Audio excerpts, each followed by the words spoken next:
Hello there, I'm Barbara Serra. These are the headlines on Al Jazeera.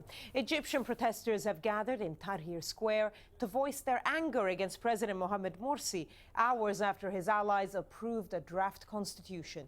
Shireen Tadros explains now from Cairo. People are very upset about the decree that Mohamed Morsi issued last week, giving himself sweeping powers.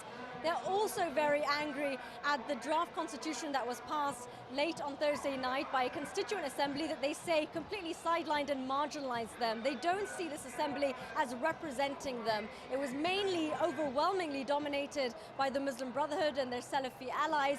And the document itself is very worrying for a lot of people here who say that a lot of the articles can be used in the future to limit individual freedoms.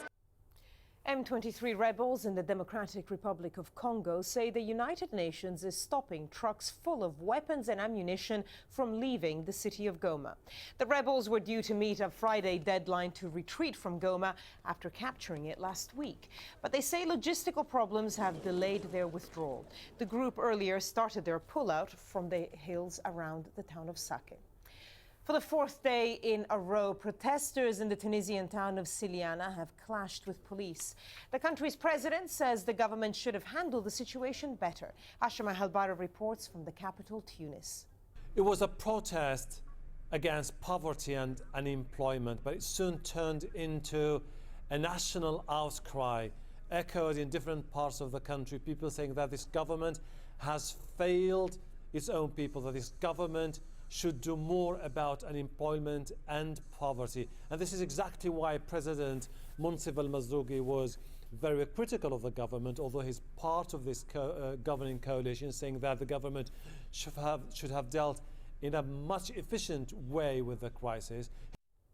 Protests are continuing in Belgrade after the UN War Crimes Tribunal acquitted a former Kosovo rebel leader on Thursday.